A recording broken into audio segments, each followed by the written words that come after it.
कुकू की नानो आई हुई थी। मम्मा मम्मा, मुझे नानो के साथ सोना है। नानो, मुझे लोरी सुनाए ना। बेटा, नानो को तंग ना करो। अच्छा ठीक है कुकू बेटा, आप यहाँ आ जाओ। कुकू अपनी नानो के पास चला जाता है और कुकू की नानो उसे लोरी सुनाने लगती है।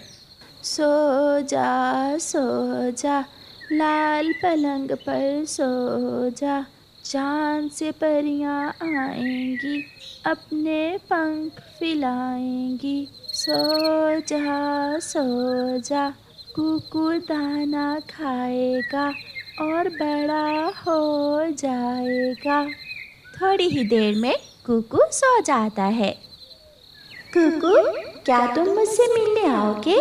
मैं इंतजार करूंगी तुम्हारा। बाय बाय, फिर मिलेंगे। सुबह हो जाती है। नानो नानो, आज रात सपने में मैंने चांद की परी देखी थी। वो परी बहुत सुंदर परी थी। अच्छा, क्या उसके पंख भी थे? हाँ नानो, उस परी के पंख इतने बड़े बड़े थे। जब कुकू नदी पर जाता है तो अपने दोस्तों से कहता है, आज रात मेरी नानो ने मुझे चांद की परियों वाली लोरी सुनाई और मैं सो गया। मेरी नाना भी मुझे वो लोरी सुनाती है और मेरी दादो भी मुझे चांद की परियों वाली लोरी सुनाती है। मेरा दिल कर रहा है हम चांद की परी से मिलने जाएं। ये कौन सा मुश्किल है, आज पूनम की रात है, चांद बड़ा भी होगा और पास भी। हम तीनों दोस्त चांद की परियों से मिलने चले जाएंगे। फिर अपनी योजना के मुताबिक कुकू रात को अपनी मम्मा से कहता है, मम्मा, मैं जग्गू के घर जा रहा हूँ। जग्गू की मम्मा ने हमारे लिए कच्चे आमों की चाट बनाई है। जाओ बेटा, मगर थोड़ी देर बाद घर लौट आना। उधर जग्गू भी अपनी मम्मा से कहता है, मम्मा मम्मा, मैं कुकू के घर जा रहा हूँ। कुकू की मम्मा ने मेरे लिए आज कच्चे आमों की चाट बनाई है। जग्गू, वापस आते समय थोड़ी कच्चे आमों की चाट मेरे लिए भी ले आना। ऐसे झूठ बोलकर जग्गू भी घर से निकल जाता है। कीकी भी आ गया था। जल्दी चलो, हमें चांद की परियों से मिलकर जल्दी जल्दी से लौटकर घर आना होगा। वो सब चांद की तरफ उड़ते हैं। देखने में तो उन्हें चांद ज्यादा दूर दिखाई नहीं दे रहा था, मगर वो सब जैसे जैसे उड़ते जाते चांद और भी आगे बढ़ता जाता। कुकू बैठ जाता है। मैं थक गया हूँ, मुझसे और उड़ा नहीं जाएगा। मैं भी थक गया हूँ। ये हम कौन से जंगल में आ गए हैं? ये जंगल मैंने पहले तो कभी नहीं देखा। ये नया जंगल है, हमें वापस घरों को जाना चाहिए।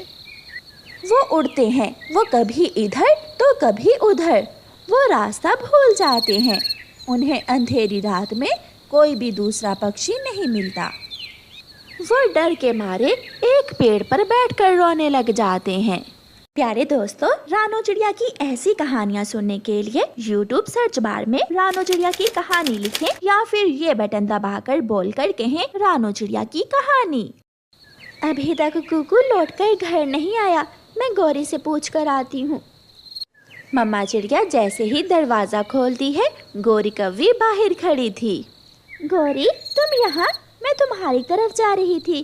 कुकू तुम्हारे घर कच्चे आमों की चाट खाने गया था। क्या चिड़िया, यही बात तो मुझसे जग्गू ने की थी। वो तुम्हारे घर कच्चे आमों की चाट खाने आया था। ये बच्चे बहुत शरारती हैं, वो दोनों झूठ बोलकर कहाँ जा सकते हैं। चिड़िया और गौरी कव्वी बैठी हुई थी कि वहाँ लूसी कबूतरी भी आ जाती है। चिड़िया चिड़िया, कच्चे आमों की चाट क्या खा ली है बच्चों ने? इसका मतलब कीकी भी नहीं है। लूसी, हमारे बच्चे हमसे झूठ बोलकर कहीं चले गए हैं। ऐसी रात में हम कहाँ ढूंढने जाएंगे उन्हें? चिड़िया, हो सकता है वो सब जुगनू देखने गए हों। चलो मेरे साथ, हम उन्हें किसान के खेत में देख कर आते हैं। और मैं झरने पर जाती हूँ। सभी बच्चों की माएँ अपने बच्चों की खोज में निकल जाती हैं। बच्चे किसान के खेत में तो नहीं थे। गौरी, बच्चे यहाँ तो नहीं है, अब हमें कहाँ जाना होगा? चिड़िया, घने जंगल में हो सकता है हमारे बच्चे रास्ता भूलकर दूसरे जंगल चले गए हों। मम्मा चिड़िया और गौरी कौवी फिर से उड़ती हैं। उधर छोटे छोटे बच्चों को अकेला बैठा हुआ देखकर बच्चे पकड़ने वाला बूढ़ा कौवा बच्चों के पास आता है। उसके पास एक बड़ा सा खाली बैग था। बच्चों बच्चों, तुम सब कहाँ जा रहे हो? हम सब चांद की परियों से मिलने जा रहे थे कि रास्ता भूल गए। अंकल अंकल, आप हमें हमारे घर छोड़ आए। हाँ हाँ, मैं इसीलिए तो तुम्हारे पास आया हूँ। तुम सब मेरे पीछे पीछे उड़ते आओ। फिर बूढ़ा कौवा आगे आगे उड़ता है और बच्चे पीछे पीछे। बूढ़ा कौवा थोड़ी देर बाद रुककर पीछे मुड़कर देख लेता। ऐसे बूढ़ा कौवा सभी बच्चों को वीराने में ले जाता है। सब यहाँ बैठ जाओ। अंकल, ये रास्ता तो हमारे घरों को नहीं जाता। चुप कर जाओ, अगर कोई भी बोला तो मैं बहुत मारूंगा। ये तो बच्चे पकड़ने वाला कौवा है। मम्मा ने मुझे एक बार बताया था कि एक कौवा बच्चे पकड़ता है। हाँ, मैं वही कौवा हूँ, मगर आज बच्चे पकड़ने के लिए मुझे ज्यादा मेहनत नहीं करना पड़ी। पागल बच्चे खुद ही चलकर मेरे पास आ गए। बूढ़ा कौवा सभी बच्चों को पकड़कर अपने थैले में डाल लेता है और उन्हें लेकर वहां से उड़ता है।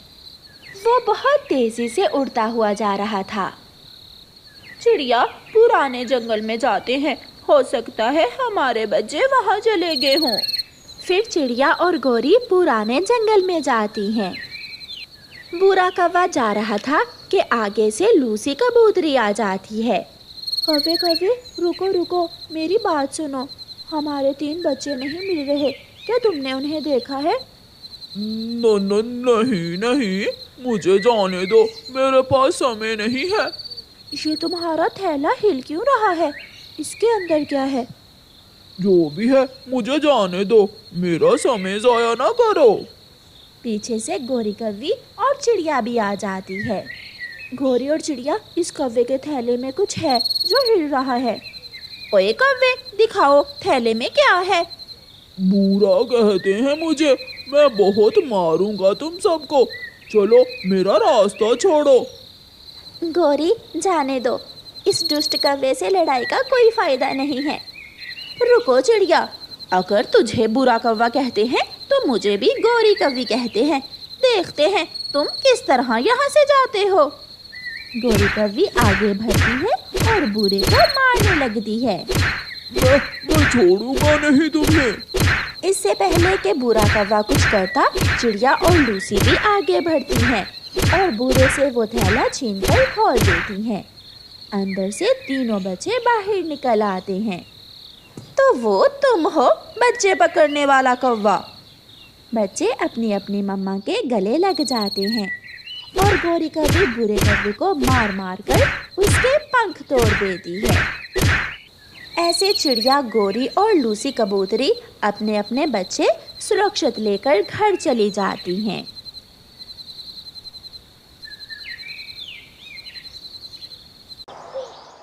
चिड़िया ने अपनी लकड़ियों की गठरी बना ली थी।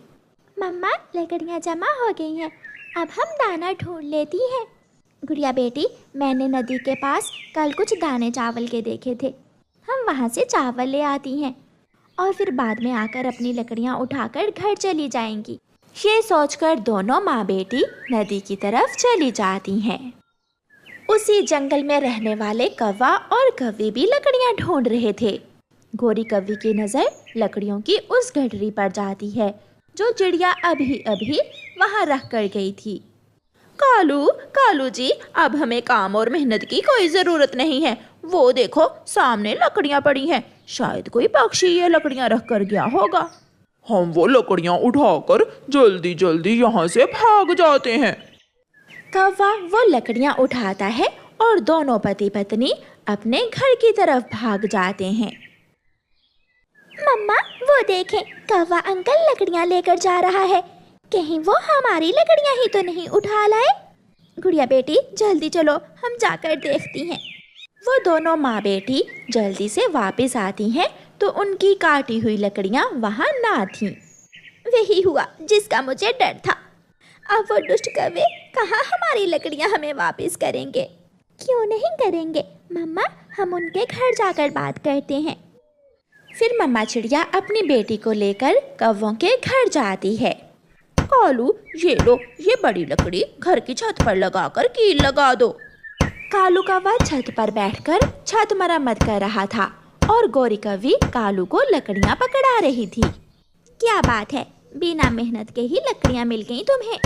छोटी चिड़िया, हम कौवे मेहनत नहीं करते, मेहनत करना हमारा काम नहीं है। ये लकड़ियाँ मेरी हैं, मुझे मेरी लकड़ियाँ वापस दो। मैंने और मेरी बेटी ने बहुत मेहनत से ये लकड़ियाँ जमा की थी। जाती हो या ऊपर से ही लकड़ी मारो सर पर तुम्हारे। कालू जी, ना, इसे मारना मत, कमजोर है, मर जाएगी, जान से जाएगी अपनी। आंटी गौरी, आप हमेशा हमें तंग करते हैं, आप बुरे हैं, बहुत बुरे हैं। गुड़िया और उसकी मम्मा चली जाती हैं।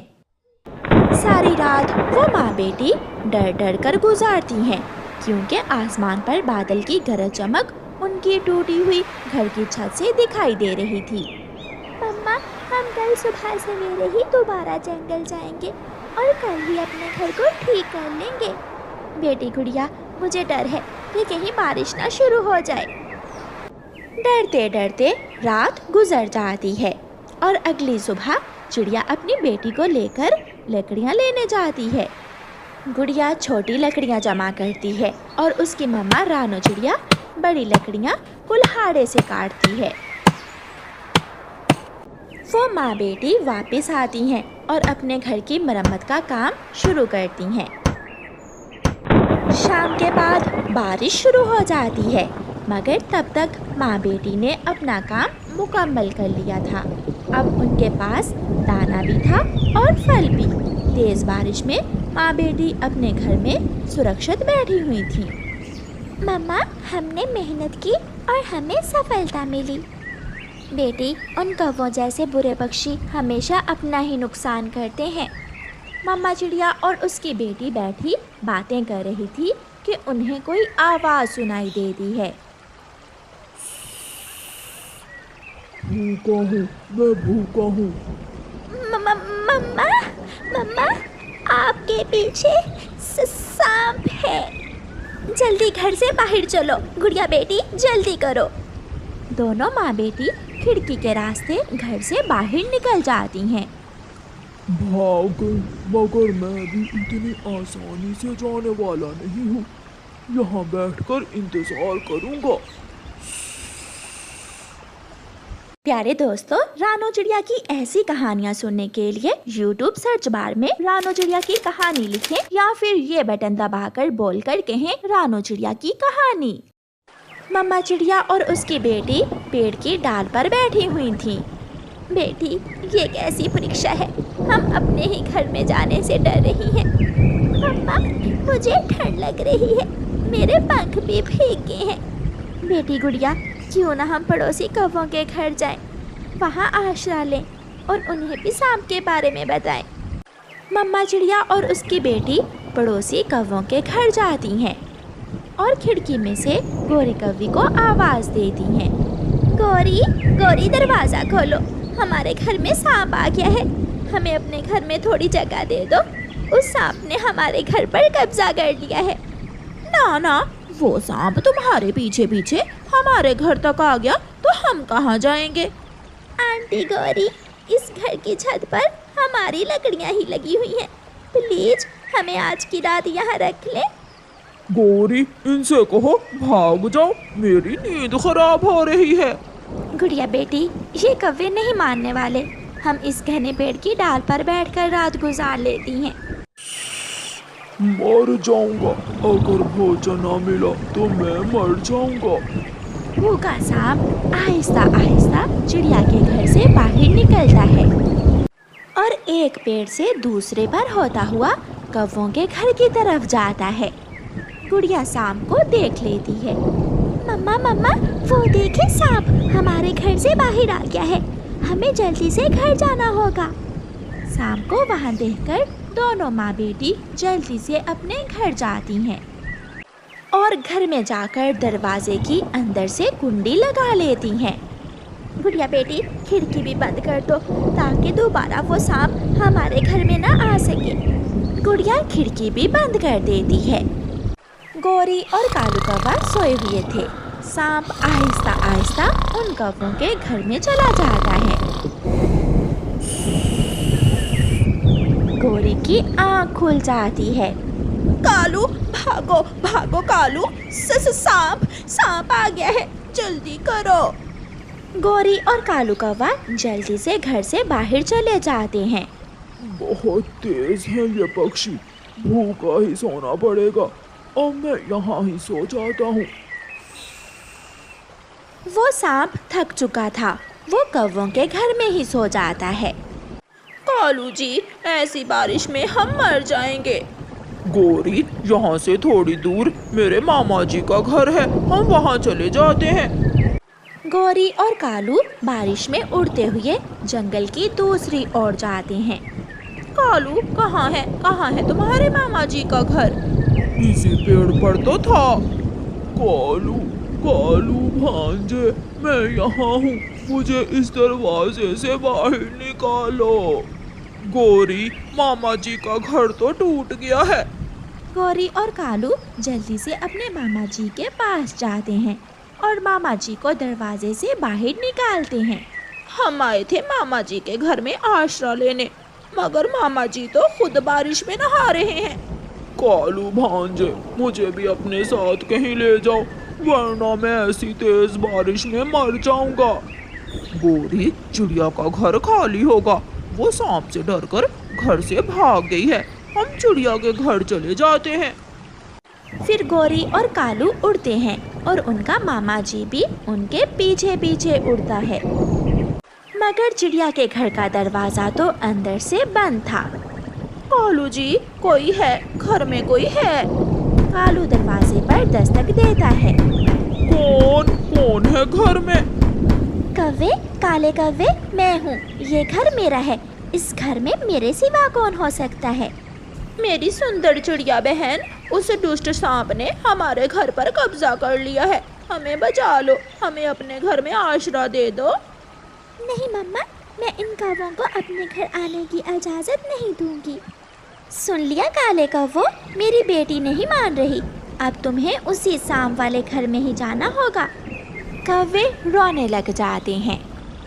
मगर थोड़ी देर बाद चिड़िया उन्हें अपने घर ले जाती है और उनसे कहती है, जब भी किसी के साथ बुरा करो तो हमेशा याद रखो, बुरा समय किसी पर भी आ सकता है, जैसे आज तुम पर।